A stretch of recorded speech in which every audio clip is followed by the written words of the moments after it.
The Road Less Traveled, a great book from Dr. Scott Peck that I'm currently reading. And in this book, he talks about the 4 techniques of suffering.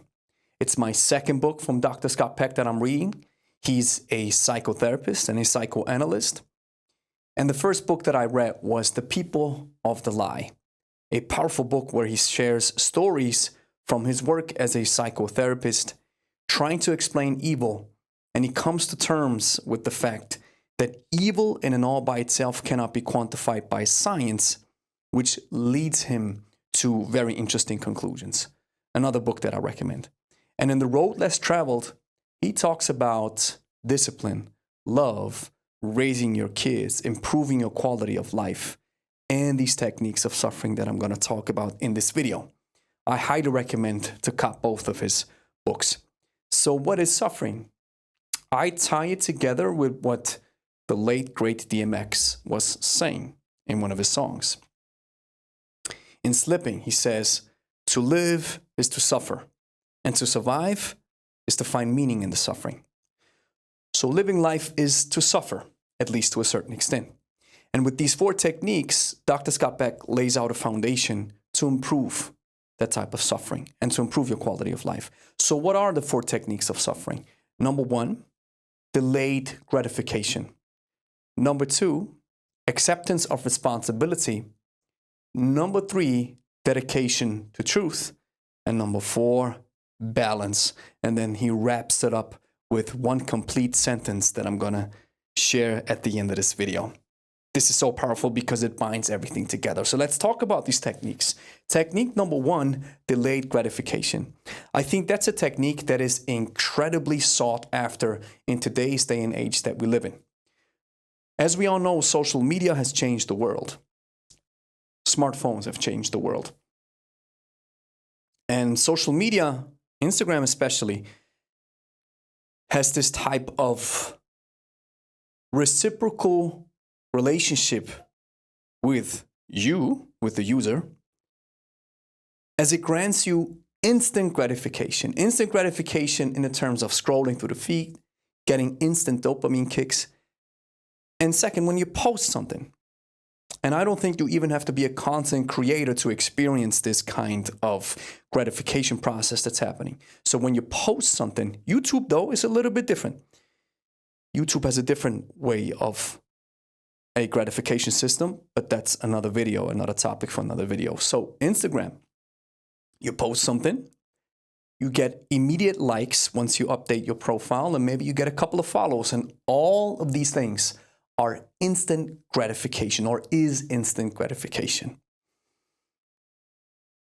And if you have a video that went viral, and it doesn't have to be views into the millions and comments into the thousands, just a video that is, or a post or a piece of content that is different, that has a more powerful impact than your usual metrics or your usual posts. Then you get a lot of likes, a lot of feedback, a lot of comments, and even some shares. And this amplifies this feeling of instant gratification, and it makes it very hard to step back to the normal ways or the normal reaction of gratification, even though every post every content you share, every time you scroll, you get this instant gratification. Another form of instant gratification can be you get your paycheck and you immediately buy the next big thing. And delayed gratification is the opposite. It's telling you that you're supposed to be patient with your paycheck, that you're not supposed to expect instant gratification just because you said something or because you shared something. And you delay that gratification until the harvest is ready, until you can actually reap it. When that moment is, that's another topic in and all by itself, but you are just patient. You develop patience and you combine it with that feeling of gratification or that reward system that your brain has. You don't want it immediately, you're patient. Technique number 2, acceptance of responsibility, is you're saying, I'm accepting responsibility towards my body, towards my family, my kids, my elderly parents, my circle of influence, or even society as a whole. And by accepting responsibility, you actually become a servant. You don't just put yourself first, you put others first, or you put other interests first, because you are responsible towards a particular situation or a particular group of people, or even your own body in life. And a great example could be training. Accepting responsibility towards your health is you're saying, all right, so the body is made to move from a scientific perspective, so I have to train.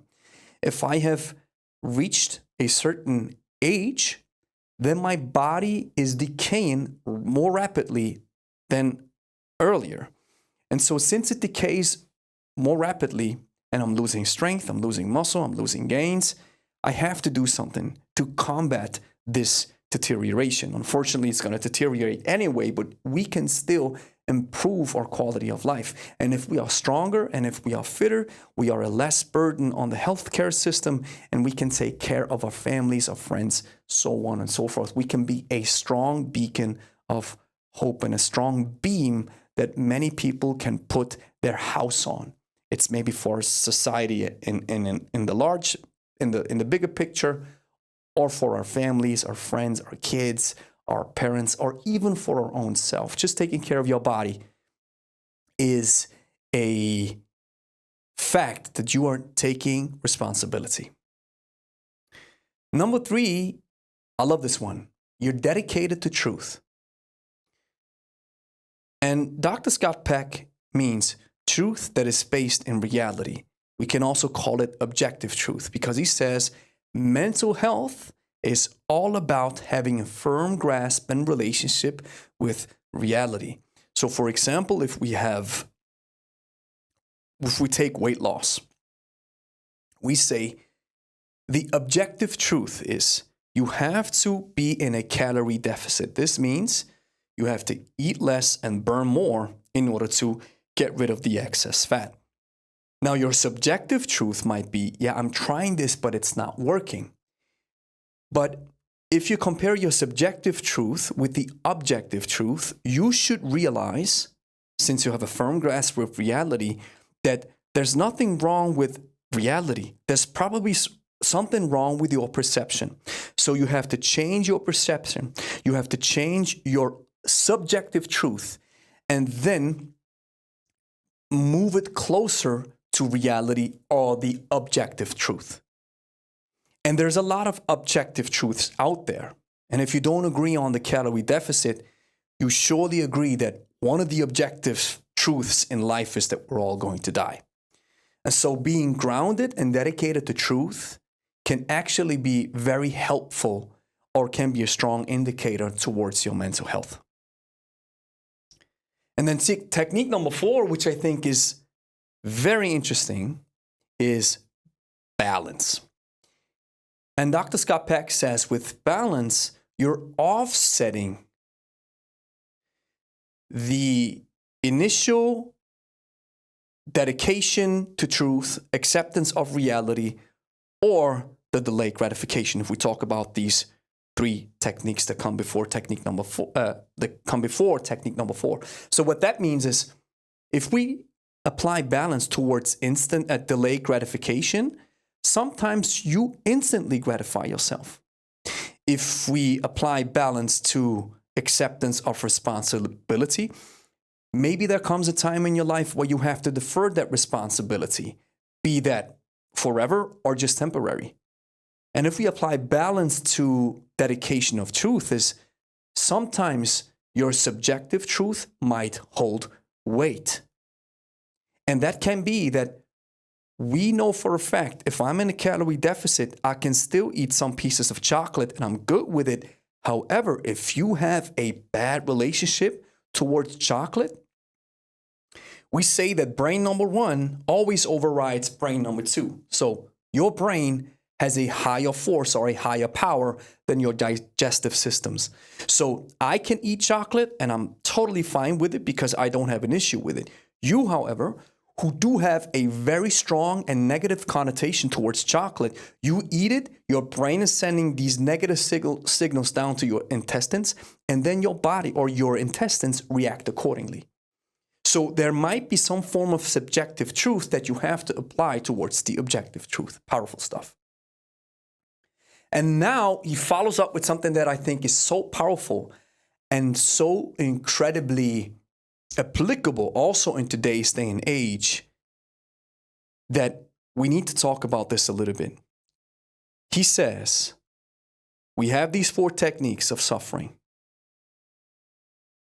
And now, what is the reason to apply these 4? Yes, to alleviate the suffering and to improve quality of life. But what's the driving power behind these 4 techniques? He says, the will to use these 4 techniques of suffering is love. And love is the ultimate strength. And he also talks about love in the book, The Road Less Traveled, and he says, love is not a feeling. Love is not cathecting something. Love is a decision.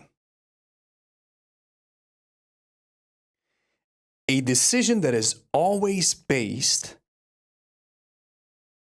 in the goal to uplift somebody else's spirit. So when you decide to do something and you do it out of love, you do it because you want this other person to spiritually grow. In our cases as trainers, I run another YouTube channel that's called Lebestark, and this is where we focus on fitness and kettlebells specifically. In that role, the reason I do this, it's based in love because I want my decisions to affect other people's physical growth and then, in turn, their spiritual growth. So, the upshot, we have 4 techniques of suffering. If we want to alleviate the pain of suffering of living life, number 1 is we delay gratification. We don't just instantly jump on things. We wait. We're patient. Number 2, we're accepting responsibility towards our own bodies, towards our circle of influence. Number 3, we are dedicated to truth, and we have a clear differentiation. We discern between subjective and objective truth, and the will to use these 4 techniques is love. We do this because we want other people, we want to improve their spiritual growth, we want to enhance their physical growth, and in the end, what we do by serving others, we serve ourselves. So our spiritual and physical growth is included in this great game, in this idea, in these techniques that Dr. Scott Peck is talking about. I highly recommend you buy these books. And this is it. That's the end of the video. I hope you enjoyed it. Leave a like, comment, and let me know if that's the type of content you want to see in the future on this channel. On to the next one. Bye-bye.